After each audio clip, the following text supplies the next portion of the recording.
going on? Welcome to Pastor's Perspective, sponsored by Biola University, ranked as the most comprehensively Christian university in North America.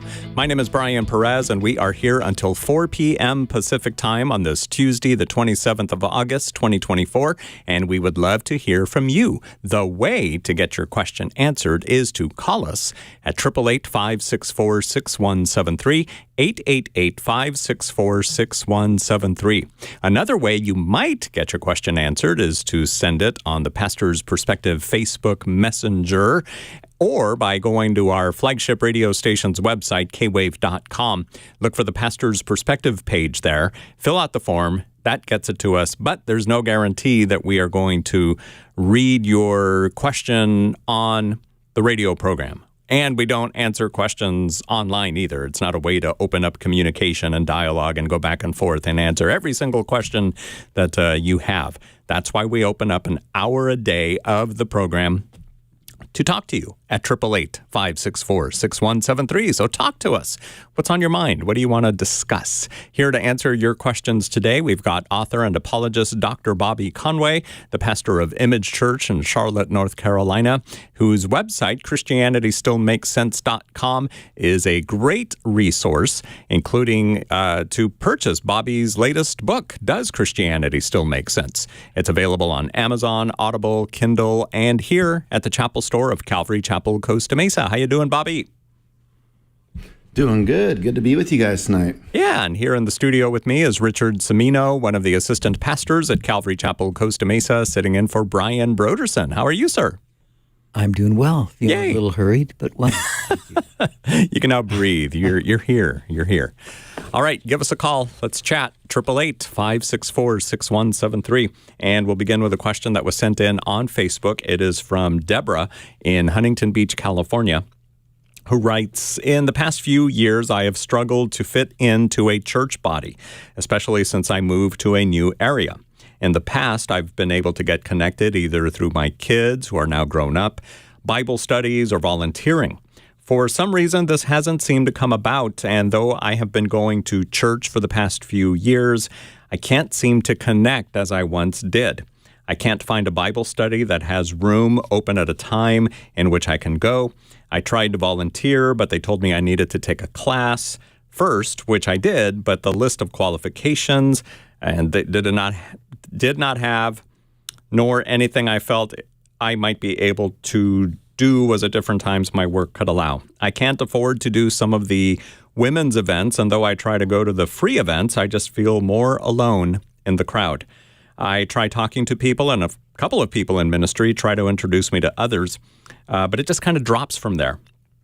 It's kind of a weird limbo thing. Don't get me wrong, the churches are great, and I'm reading, listening, praying. I try to evaluate if it's something I'm doing wrong. Maybe I'm not hearing what God is trying to get across, or if I'm just in a different place right now. Things have not been the easiest, and I really miss the deep connection and fellowship I once had. Bobby, what would you say to Deborah? And this is so funny because there are some people who, they just want to go to church on Sundays, get there, leave, etc. Deborah's looking for connection. I mean, she really wants to get involved, and there's a lot of doors closing here with maybe small group ministries or whatever that are meeting during the times that she's working or otherwise unavailable. But how would you encourage Deborah to not give up? Yeah, I mean, it can be so challenging. And so finding, a church that you feel good about that has, a good fit for your schedule. I mean, sometimes, unfortunately, it could be that there's a church that's very small, which is great, but they might not be able to accommodate the various needs of people's schedules. That's one of the benefits of a larger church, where you can have different opportunities to plug in to community. And so I would say she's got to just get a hold of what her schedule's like, and then, figure out, which church she can find that type of a community in. I do think that if somebody's a part of a church and they can't plug in because of when the groups are offered, then you might have to look at that going, you know what, I'd love to be a part of this church, but it's costing me a connection. So therefore, I'll look at maybe some other options to do that. But there is definitely churches that are out there that would have, ministries that I'm sure somebody could plug into. I mean, churches that are larger have, so many various times, from morning studies to evening studies, to every day of the week. And so I think that that's really important. I do think that you can be creative too.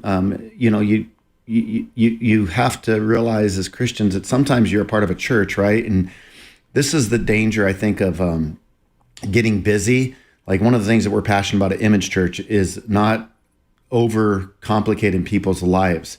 So what can end up happening is you could become a busy church, and that can look like this. So somebody's already serving in the community. Let's say they've got a ministry that they're a part of, and then they come to your church. But in order to be considered part of the mature, you have to serve that church as well. So then you figure out a way to do that. And I think sometimes we just need to be more creative and flexible in the church and go, look, people can be a part of our church, but because of their schedules, it might just mean that they have service that they're doing in the community. And that's great. We don't have to own that. We can just celebrate that this person's plugged in there. And then also you can find Christian friends maybe that, aren't in your particular church that you can do life with on your own schedule. So you might say, I love the worship, I love the teaching, I'm just having a hard time finding community. Well, then maybe you can find some Christian friends without leaving your church by just meeting up for lunch once a week. You don't have to have it be a programmed type of a ministry. You can just do life on life. So if you have a friend that you can meet with once a week that's a Christian, that's great. That can serve that need, and you don't have to feel like you have to be in a small group. I mean, what the purpose of small group is just to get people to become spiritual conversationalists, to have, a place to talk about the Lord together, a place to pray together, a place to learn together. You can do that in a one-on-one situation. Now, I'm not advocating people drop out of their small groups, but I'm just saying in this situation, you got to be open to different options. Richard Cimino. Well, I really want to encourage you, number one, with don't give up. You're not alone in this. I'm sure that there are so many people who haven't said what you've said to us. They feel and experience what you're experiencing, and so you're not alone. And I would encourage you to think small. If you can make a good connection with one person in a church, that one person could be just invaluable to your life. Think small in terms of, or think slow in terms of how do you develop a relationship like that. It takes time before fellowship is something that's deep and experienced, and you have that sense of safety and security where you can be really open. Where you can really begin to share the things that touch you most. But I think it's to start small and to think as well as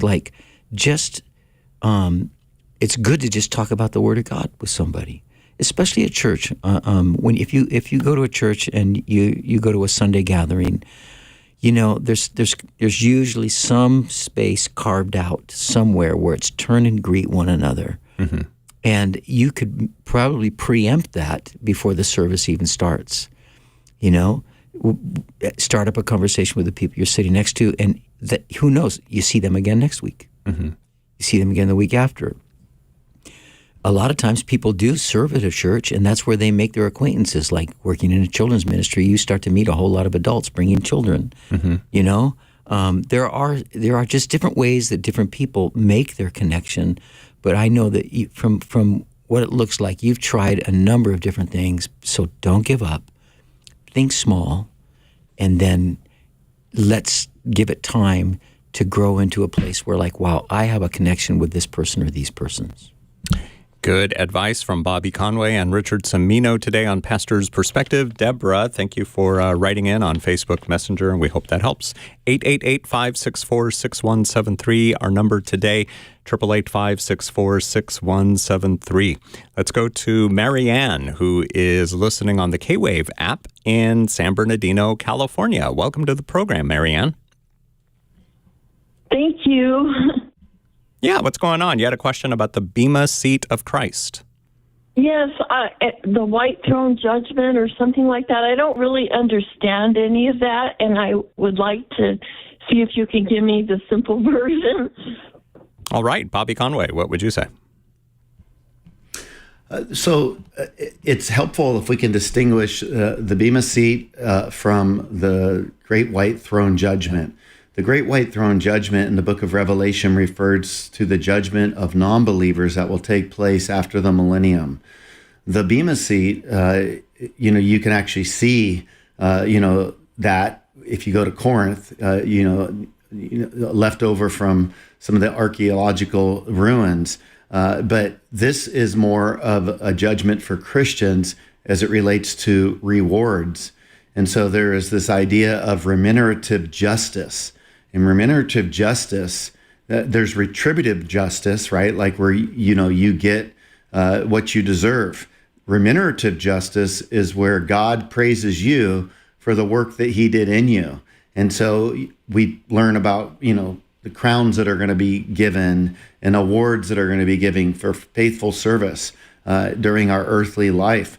And Jesus sits upon the Bema seat, so to speak, where you would have people in the ancient Olympian games. The judge would sit on a Bema seat and then pass out awards to the Olympians that would compete. Well, similarly, this is a judgment for believers.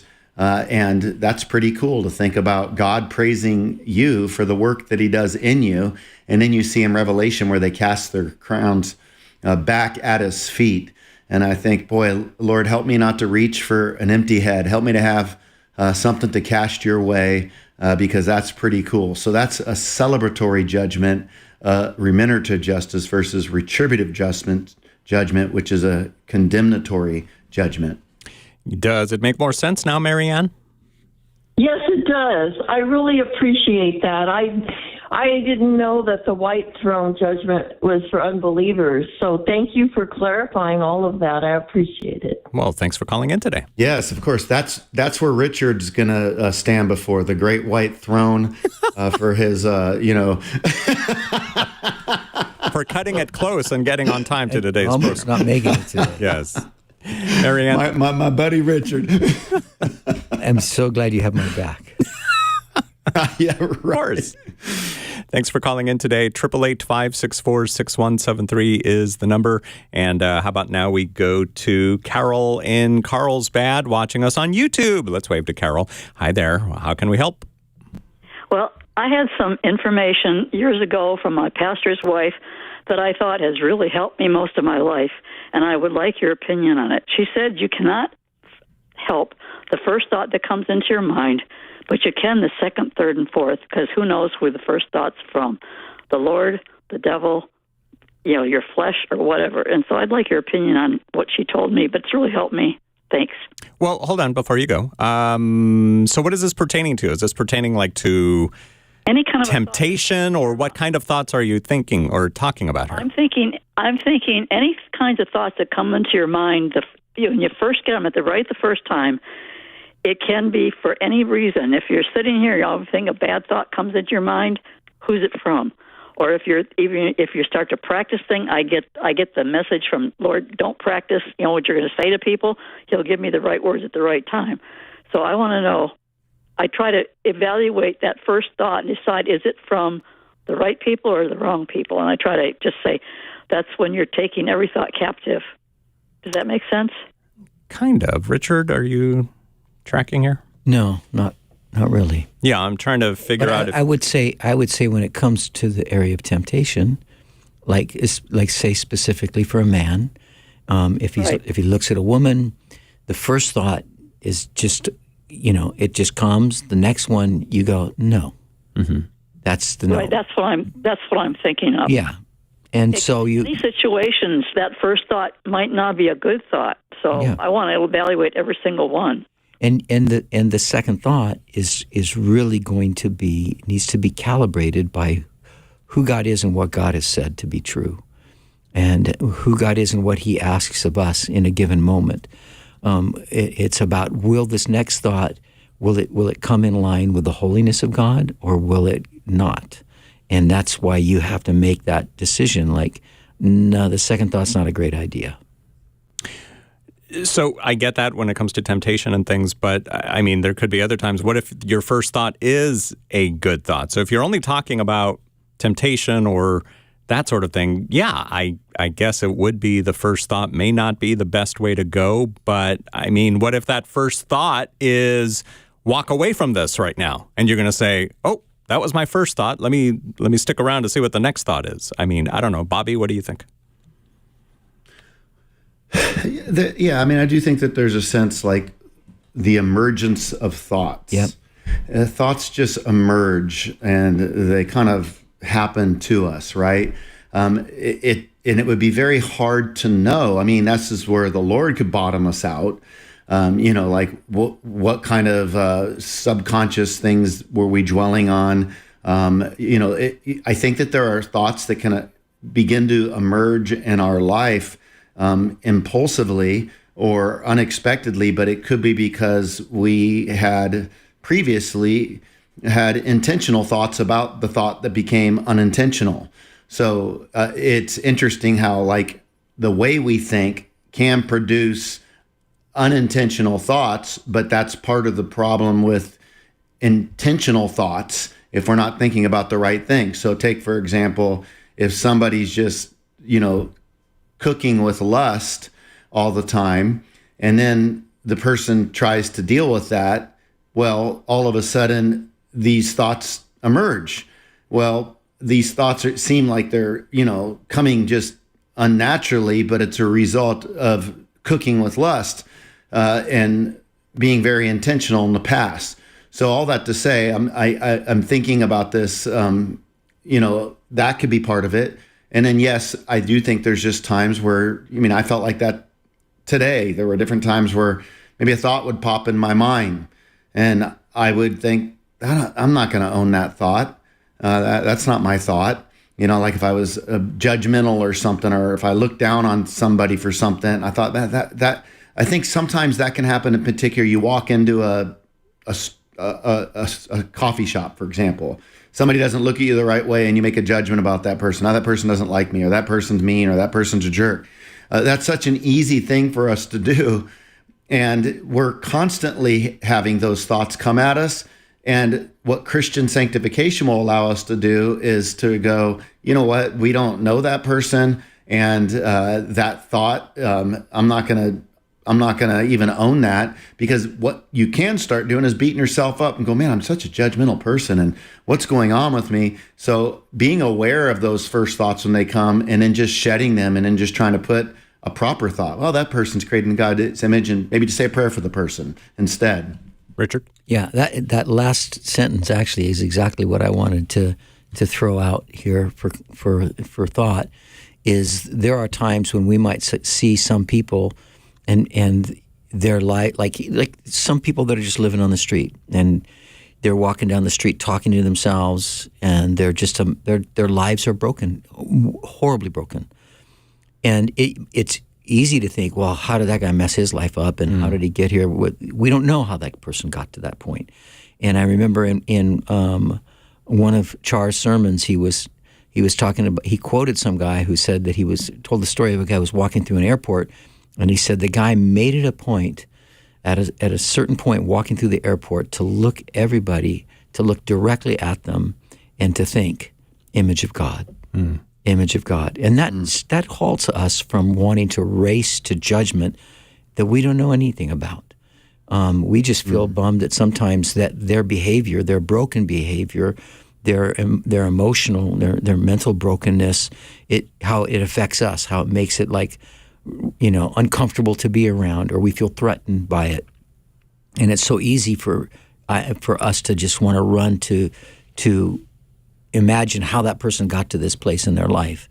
And more likely than not, maybe there weren't a bunch of really good decisions that led to their I've known guys that, in Grass Valley, it was like that guy took one too many hits of LSD. And he's not the same guy ever again. He'll never go back. Yeah. And everybody knew he was dropping acid. And one day a batch of bad acid went through the town of Grass Valley, and he got some of that acid. And that one hit that he took off of that acid, it was the end of him as his parents knew him.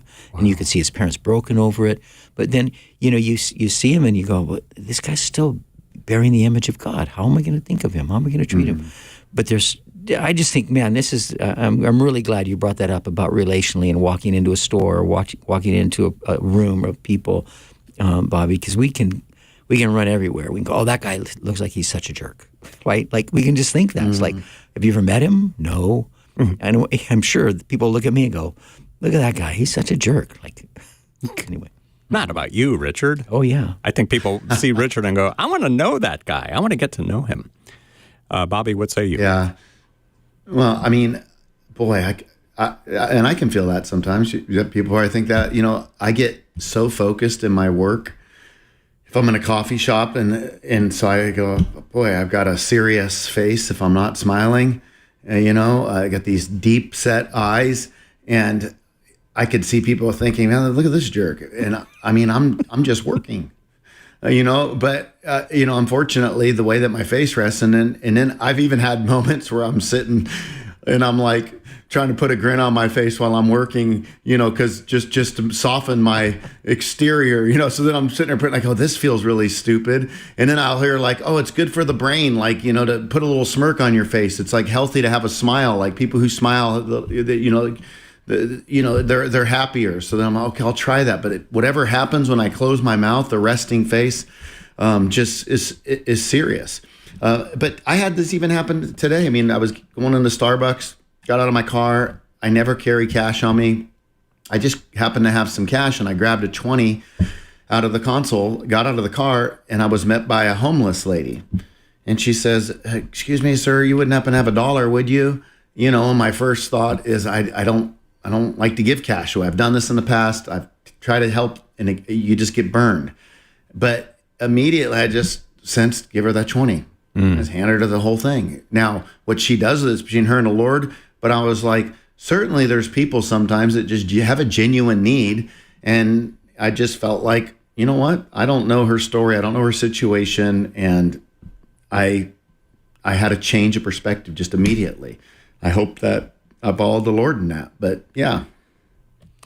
Yeah, I'll just share this one because then we can move on, I think. But when I was first on staff here, so I had so much I had to learn that I didn't know then, that I'm so thankful that God was so patient with me. But on a Christmas day, through the mail slot in our apartment across the street, somebody left a note.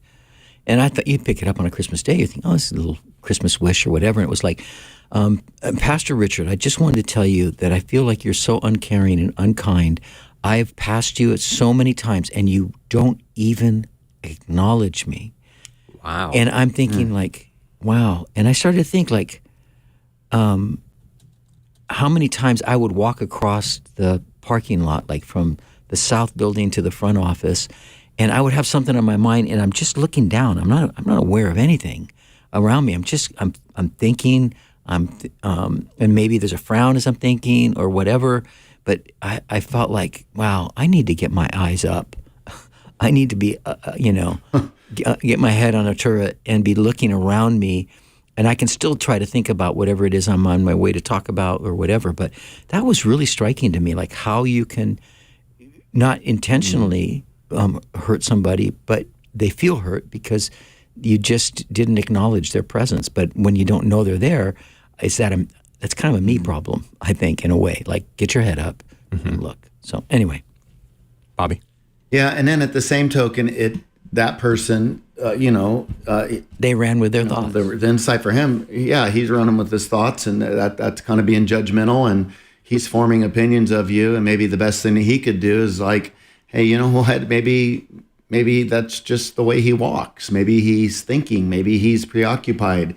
Don't make this about me. Yeah. And so I think that interestingly enough, there's ways that we can all learn from this, but boy, it can be a lot of pressure too on us, right? I remember specifically when I was younger, just kind of my tendency would be just to walk by people and say hello, how are you, smile, and then at some point I just started saying hi, and then I noticed people, I would say hello, and they just wouldn't say anything, and then I started getting frustrated, thinking, well, what the heck? I just said hello to you. And then, it still bothers me, if I'm being honest. Like, I don't like, if somebody says hello to me, I can't imagine if somebody was kind enough to say hello that I would just look at the person like they're crazy.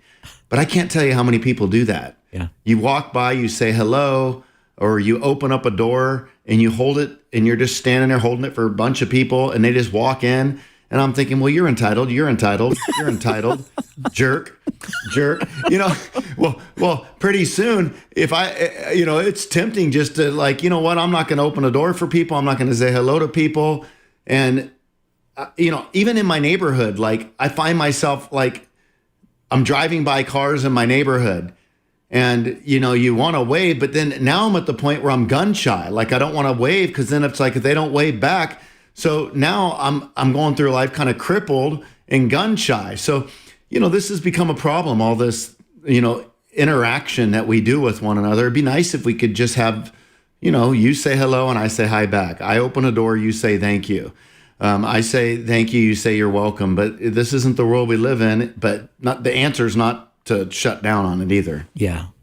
That's where we have to rethink. Yeah. No, great advice, guys, because I struggle with that same thing, Bobby. And I come away, I'll like walk by somebody. I'm like you, I'll just, hi, total strangers, whatever. And when they don't say anything back, I just kind of think, especially if it's the same person, like if it's a random stranger, okay, I'm never going to see them again. And but then when it's every day or every few weeks, you might see that same person, either a neighbor or a coworker. Yes, Jay Nichols over there. No, it's just like frustrating. It's like, did I do something to you? Can we talk about this? Did you maybe hear some wrong information about me, or why do you hate me? That's what I want to know. But I don't know. I guess it's just a complex. I need to get over it, and I will. Thanks to Bobby Conway and Richard Cimino. 888-564-6173 is our company. Yeah, for sure. Carol, thank you for your phone call today on Pastor's Perspective. We'll get to more of your calls in just a few minutes, but our break is coming up really quick. Let me bring this up because it's a question we get often, and we were just talking about it. The image of God. What does it mean? What does that term mean, the image of God? Because people think it means that we look like God physically, but nobody's ever seen God, so how would we know what the image of God is? Bobby? So, I mean, it's really tough. There's a lot of opinions on the image of God. What it means to be created in the image of God doesn't mean that we are God. Where God says to Moses, "Tell him I am sent you," and then Kenneth Copeland said, "And I am too." And I'm like, no, you're not. That's a wrong way to understand what it means to be I am. When God says I am, he's saying I'm self-existent. We're contingent. So God's not physical. So the image of God doesn't mean that just because we're creating his image that, okay, well, we're physical, so God's physical. So it kind of shakes out to be something like what we would infer from Scripture is that just as God is a rational being, we're rational. Just as God emotes, we emote. Though some philosophers, if they're Thomists in their tradition, they would not believe that God emotes like we do, that's just anthropopathism, ascribing human emotions to God. Just as God is volitional, we're volitional. And just as God's a moral being, we're moral. So moral, volitional, rational, emotional. I think now we know. We never have to answer that question again the rest of the year. We'll just tell people to go back and listen to the August 27th, 2024 episode of Pastor's Perspective. All right, there's the music. We've got to take a break. We will be back in just a few minutes with more of your questions. Grab an open line. The phone number is 888-564-6173. Bobby Conway and Richard Cimino are here until 4 p.m. Pacific time to answer your questions at 888-564-6173. Noema, looks like you hung up. Please call back. We would love to chat with you. Everyone else on the board, hang on. We'll get to you hopefully before 4 p.m. Pacific time, but right now it's time to take that break on Pastor's Perspective. Sponsored by Biola University, ranked as the most comprehensively Christian university in North America.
Hi, welcome back to Pastor's Perspective, sponsored by Biola University, ranked as the most comprehensively Christian university in North America. I know I just said that a few minutes ago, but I want to say it again. Biola.edu is the website where you can go to get more details about Biola.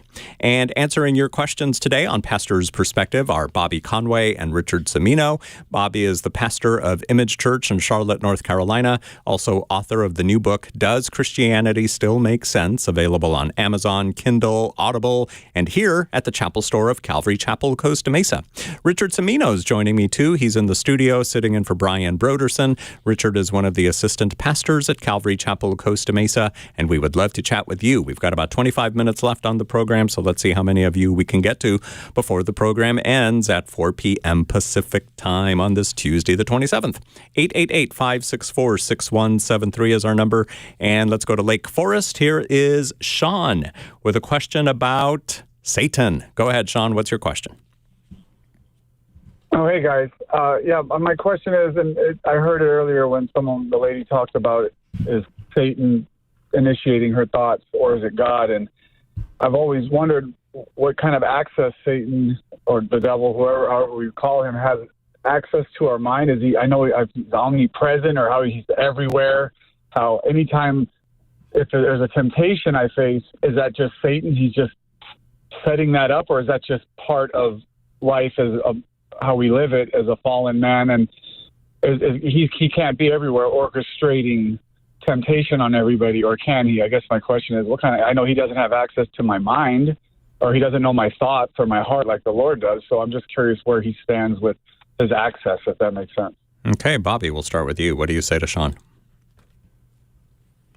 Well, he's not omniscient, having all knowledge, because he is a created being. Now, why is that? I mean, for example, he doesn't understand what every moment, and by the way, a moment is a time concept. So before time began, there wasn't moments, there was just present. But if you were to take what it was like in full to be present as God, Satan would not know what that's like, right? Like he would not know what it's like to have been eternal, because he's not eternal. So there's lots of things that he wouldn't know as a result of being a created being. But he is incredibly knowledgeable because he's been around for a very long time. And so how long after God creates did it take for him to create the evil one? He wasn't originally created as evil one either. We just don't know exactly the timetable for sure, but we can say that he's been around before even humanity came into being. So he is a student of history, and he understands the rise and fall of empires. He knows what makes people tick. So you can imagine that there is no more intelligent being on the dark side than the evil one. Angels would be incredibly brilliant too. I mean, just by observation, understanding events. So imagine if you've just existed for thousands upon thousands of years and saw the rise and fall of empires. I mean, he is accumulated a lot of knowledge. And so then he's got his minions that he sends out to do his work, and they're very aware of what's going on. But how he rations them to go out and do his biddings on each of us and what all that looks like, it's hard to tell. But certainly he does not know everything about us, but he knows what makes us tick, and he knows what our weaknesses are, and he will do whatever he can to work against God's plan for the church. And getting us to fall into temptation is his big victory. Richard? Yeah. I'm not sure that I've ever heard anybody give the apparatus, like how does he, sometimes there's just the reality of just demonic oppression, and just you sense it, you know it, and there are thoughts that you wouldn't normally think. There are doubts that come your way. We don't know exactly how does that What's the mechanism? I don't know. Bobby, you may have read someone or seen something, but what I do know is that he is constantly opposed to God, and he's opposed to people knowing God, and he's opposed to people making God known and great in this world, and he wages war against us. Paul talks about it. We're not wrestling against flesh or blood, but against principalities and powers and spiritual wickedness in high places. Like, that's a heavy phrase, spiritual wickedness in high places. So there's a battle that's being waged. I think C.S. Lewis's Screw Tape Letters are super helpful to understand the strategies and the wiles of the devil. And even the Apostle Paul said, we're not ignorant of his devices. I mean, sometimes his playbook is, he tips off the pitch he's going to throw, so to speak, because we've seen it, or we've heard and seen in the scriptures the way he works. But I would say, like, well, how does he plant thoughts in our minds? I don't know how that would work, but I know there are things, and I'll just go, that is not of God, and I surely don't dream that up for me, so. For sure. Yeah, no, that's a good word. I mean, you do see Jesus say, like, Satan has, enticed you or so there is this sense where that can happen that we both recognize, but you're right. I mean, like, the how of that is very interesting. Like, how does an invisible spirit being plant and suggest something to us in a physical state? So you think about, like, the invisible transfer of a suggestive thought to a physical being in a physical concrete world. So you think he's probably operating, obviously with our immaterial spirit. I think that would probably be something that's happening. So maybe spirit to spirit. And then that's where you even think about, like, there's so much we don't understand, even how the subconscious that we have, shakes out to influence, our conscience realm. So it's not, out of the ordinary that we're stuck trying to even understand that, like the interaction between our subconscious and conscience. But it does interact, and it has a way of influencing it. And so similarly, the evil one can influence, whether he does that on a subconscious level. It seems like that's probably the case more often, not because we're not always aware consciously of what he's doing. So then if that's in the subconscious realm that he's dealing with it, then we would be, it would be sort of hidden from us to have a sense of how that's all going on anyway. So it makes sense that we wouldn't understand that interaction. So that's why we have to take every thought captive when it does emerge, to make sure that we're not led astray. Yeah, and Peter says, be sober-minded, be watchful. Your adversary, the devil, prowls around like a roaring lion, seeking someone to devour. Like, there needs to be a readiness on our part. I think it's very unhealthy to be constantly paranoid, looking for the devil under your bed or in everything in every moment. But it says be sober-minded, like, be clear-minded, and be watchful. We do have an adversary, and he's not a slouch. He is brilliant, he's powerful, and he has minions, and we just need to be watchful, be mindful, and we watch the world through the lens of what God has made known about himself in the Word of God. Sean, thank you for your phone call today on Pastor's Perspective. Really quick, again, the book that Richard Cimino mentioned, The Screw Tape Letters by C.S. Lewis. And also, if you're here locally in Southern California next month, Screw Tape on Stage. That is a stage presentation of the Screw Tape Letters. I got to see it a few years ago, and it's going to be in Irvine, California, a few other places too. Did I just see Charlotte, North Carolina? It's going to be in Charlotte, North Carolina. Maybe Bobby can go. But so check that out. You can find out more. I've been to it. Have you? Yeah, it's really good. Fellowship for Performing Arts. That's who puts this together, FPA. You can find out more at fpatheater.com. Okay, back to the phones. Sean, thanks for calling. Let's talk to Daniel in Redlands, California. What's going on, Daniel? Hello, everyone. Hi.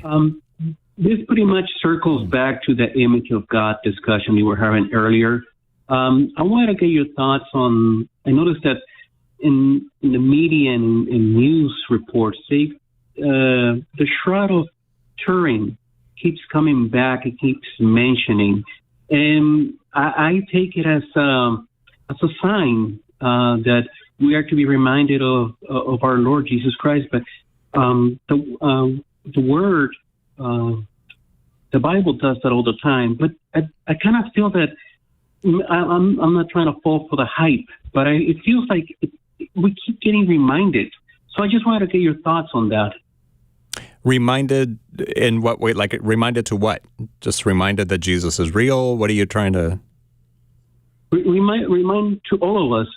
You were also mentioning about having busy lives and distractions, and this is kind of like something that I feel that we've been reminded when the news reports come out with topics as this, as the Shroud of Turin, that in a way we're being called back. This is the way I feel at this moment. Okay, Bobby, what do you think? Well, the Shroud of Turin, and Turin, referring to Turin, Italy, it is a very fascinating discovery. And I've interviewed Dr. Gary Habermas on this on YouTube, where he is an expert on the Shroud of Turin, which is basically the wrapping that Jesus was wrapped in, a shroud. And the dialogue is this an authentic shroud that would have been the one that they wrapped Jesus in, the garments? And when you unwrap this, it's about 6 feet long, and it's fascinating because if you were to look at kind of the markings that have been left there, it's astonishing because of some of the work that they're able to do. They're able to get an image, and through the imaging that it shows, it's pretty impressive. You can tell that it was a crucified victim. Where the blood comes out, you could tell, that Jesus was pierced in his side, and that there is a marking. And you can see the marking of blood in the exact place where it would have spilled out had he been pierced. So when you're looking at some of the markings and considering the dating and all of this, it would be astonishing if that was actually the shroud. I don't think we can know for sure, but I do think that there is great evidence for this particular artifact. And what I like about it is if that's the case, this is the only image that we have of the person of Jesus of Nazareth. And so what that kind of does for me is if I am going to leverage a picture to think about Jesus, at least I've got something that you can focus on that is an actual person that experienced crucifixion, believed to be in the first century, with these blood markings that would be consistent with the kind of death that Jesus experienced. And that's pretty phenomenal. So I think it's an impressive piece of evidence that's been left behind. So you mentioned Gary Habermas, and it looks like he did some kind of a documentary or something a few months ago. It's called The Shroud Face to Face. You can find out more about it at theshroudfilm.com. Shroud is spelled S-H-R-O-U-D, theshroudfilm.com. Have you had a chance to see this film, either of you, Bobby or Richard? No. I haven't. I would like to. I did have a chance to hear a presentation recently on the Shroud. And I thought it was, really good. And it helped me on, because when I was younger, I've shared before on the program that I got in my head, I had this crucifixion picture of Jesus on the cross, and I would pray, And I wasn't praying like thinking that that was actually Jesus, but it helped me. And then all of a sudden I got in my head going, okay, but this is a white dude. We don't even know what he looked like. And so then I found myself really struggling in prayer, because then I didn't have an image that I could focus on, because I didn't want to feel like I was identifying with that image. You know, like there's probably a lot of people when they pray, they think of, Jonathan Rumi, right? And so it's like there's this sense where we can identify. And I just felt like, well, Jonathan Rumi, he's not Jesus, and I don't want to start identifying with that. But the nice thing about the Shroud of Turin, there's so much evidence that you actually have something that could actually be a loose image of Jesus. And that's pretty cool to think about. Like if you go into prayer, it's not like you don't have any evidence there. And, if you're going to use an image, not that you're like worshiping the shroud, but if you're just wanting to think about the death, boy, that's pretty powerful thought. Daniel, thank you for your phone call today on Pastor's Perspective. Did you want to add something, Richard? I'm sorry. No. Okay. Now we're going to go to Azusa, California, because we are everywhere from A to Z in the USA. Azusa. Elsa, welcome to the program. Hi, pastors. Thank you so much for taking my call. You're welcome. Hi. So my question was, I have a friend. She's a childhood friend. I grew up with her at church. I used to babysit her, and she has a 4-year-old son. And she says that ever since he started going to the dad's house, because she's no longer with the baby's father, that he comes back very scared. He's scared of everything. He's scared to go to the restroom. He's scared of food. He's scared of the lights. He's scared of the dark. He's scared to go to school. He's kind of potty training right now at this point, and she says that she's having trouble with him at school. Teachers are calling her, telling her if there's anything going on at home. He doesn't want to go to public restrooms. So I personally think that it's maybe a bad spirit that's maybe bothering him. He sees it maybe. She's tried prayer. She's tried oil. I've asked her, I actually told her, hey, maybe you should do oil. Maybe you should do prayer.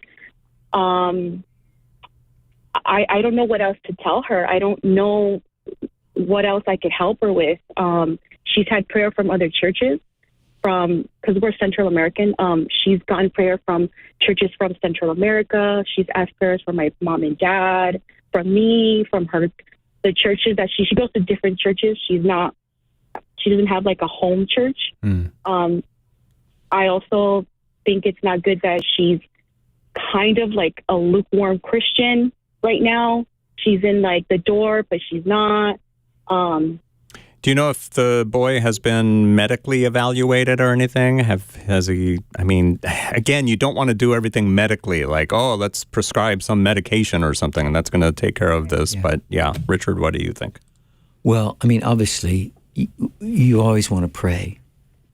But in situations like this, I would say that it would be really wise for that mom to take her child to a child therapist. They have ways of without frightening kids, of helping them express and identify the source of these fears, the source of these phobias that he has, and to find out whether or not is there some abuse that's happening when he's at his dad's house, and they're able to talk to children in ways that the average person and not even the average mom and dad would be able to talk. And on the parent side, there's so much emotions wrapped up in it that it's hard to be objective. It's hard to be clear. I would highly recommend that she would bring him to, and there are some great Christian counseling / therapy places that you can go to, and that people who the behavioral sciences, they study behavior, and they know how to get to the point of behavior. So that would be my recommendation. That's the first thing that popped in my mind. Not to the exclusion of prayer, not to the exclusion of just getting on your knees and if it's hard to imagine the kind of spiritual stuff that's going on that would bring a little 4-year-old boy to that place. Yeah. So, Bobby Conway? Yeah, I 100% agree. It's tough to picture, this would be one of those things you think of a little kid, right? It's tough to picture the Lord allowing the evil one to, have a heyday on a little kid. You do learn about like the demoniac, in the Gospels, and that can be tough stuff to understand for sure. So I'm not saying that there's not, spiritual things going on. It can be both too, but definitely what Richard's saying, I would recommend that as well, because this can also be a very scary thing for a kid if a bunch of people are starting to get around him and praying demons away from him and get Satan away from him, like that kind of language could spook a kid out too. So you don't want the kid to think that he's got Satan on his trail or he's possessed, or just try to keep it as even as possible. And that's why looking at that could be helpful. Richard? And one more thought comes to my mind, Elsa, is that it's good that you can see where your friend is at. You said, I think she's kind of lukewarm. She's kind of 1 foot in, 1 foot out. But one of the greatest things that can move her, direct her towards Jesus, is for you to not be, diagnosing her spiritual condition, rather than just, as we were talking earlier about the image of God, he says, the Lord, full of compassion. Like, you just be there, you be compassionate, you be steadfast in your love, you encourage her to the various avenues she might pursue, maybe even help her get recommendations for places she could take her son to. But I think, her spiritual well-being will be greatly influenced by just your constancy, by your consistency, by your love, and by your compassion. Elsa, thank you for your phone call today on Pastor's Perspective. Let's try to squeeze in one more. Jojo in Riverside, California. Go ahead. Hi, pastors. Thank you for taking my call. The reason why I'm calling is my brother passed away last week on Sunday. And my sister, who is the matriarch of our family, she's going to be having him cremated. My call is because she's having a hard time with the whole, the ashes. He has 2 children that are still living, and she is having a hard time giving them some of the ashes each child. Well, they're not children, but they're adults, but she's having a hard time with that. She's crying. She seems to be thinking that she's going to be taking him apart. In listening to your show, I've heard many times, and please correct me if I'm wrong, when you're absent of the body, you're in the presence of the Lord. Yep. I have tried to explain to her, but again, pastors, forgive my ignorance. I don't know how to explain that to her. She's a complete mess. And if you could please help me also understand, after cremation, I know it would become ashes, but what is the purpose of even holding on to them? Do they mean anything? Do they have any value to us? Richard? Well, I'm sorry, the last bit about what has value to you? I'm sorry. The ashes. The ashes. Yeah.